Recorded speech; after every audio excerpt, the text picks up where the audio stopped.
변호사입니다. 네, 작년 2024년 12월에 있었던 통상임금 관련 전원합의 판결과 관련해서 후폭풍이 계속 중인데 통상임금 관련된 자문 요청 많죠?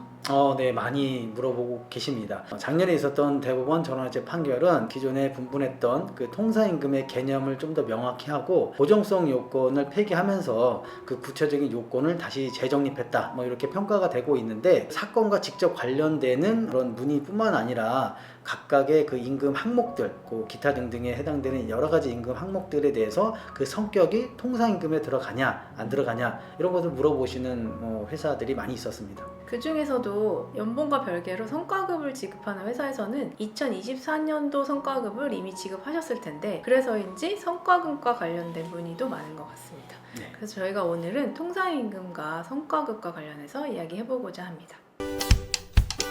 전원합의체 판결로 고정성 요건이 통상임금의 요건에서 폐기되면서 정기적이고 일률적으로 지급하는 임금이면 모두 통상임금에 해당되게 되었는데 아무래도 여러 가지 수당을 산정하는 기초가 되는 전제 개념이 되는 것이 통상임금이기 때문에 이번 판결은 수당을 지급하는 회사들의 영향이 아무래도 크겠죠?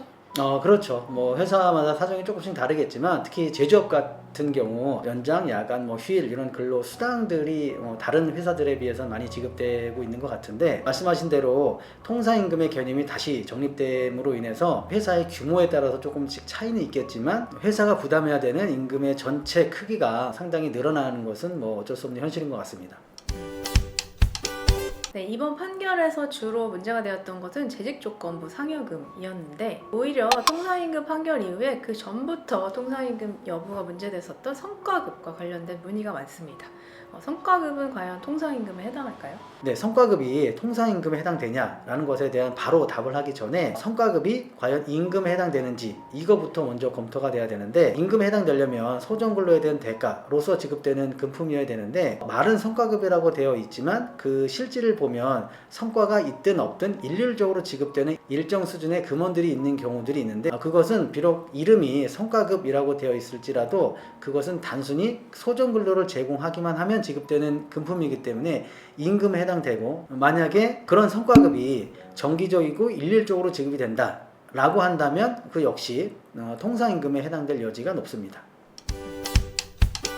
판례는 성과급의 산정 또는 지급 시기와 관련해서도 통상임금 여부를 다르게 보고 있죠. 판례는 예를 들어서 전년도에 발생된 성과급을 가지고 당해년도에 지급 여부나 지급액을 결정하는 경우에는 당해년도가 되면 이미 성과급을 지급할지 말지 지급한다면 얼마를 지급할지가 정해진 경우이기 때문에 당해년도에 지급되는 성과급의 경우에는 당해년도의 통상임금에 들어간다라고 판시하고 있고 그게 아니고 전년도에 지급했어야 되는 성과급을 단지 그 지급 시기만 올해 당해년도에 지급하는 경우라면 당해년도의 통상임금에는 들어가지 않는다 이렇게 판시하고 있습니다.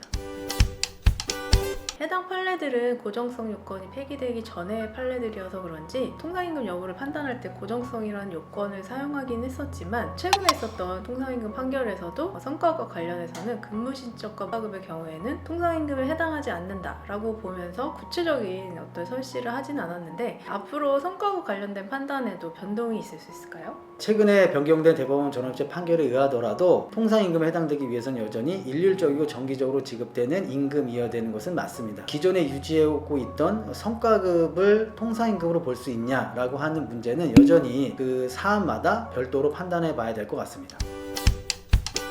네, 오늘은 통상임금과 성과급에 관련해서 이야기해봤는데요. 회사에서 지급하고 있는 성과급이 실제로 그 실질을 보면 소정근로의 대가로 볼 수 있는 경우가 많습니다. 이번 통상임금 판결로 인해서 회사의 부담이 늘어날 수 있는 만큼 성과급과 관련해서도 한번 검토해 보시기 바랍니다.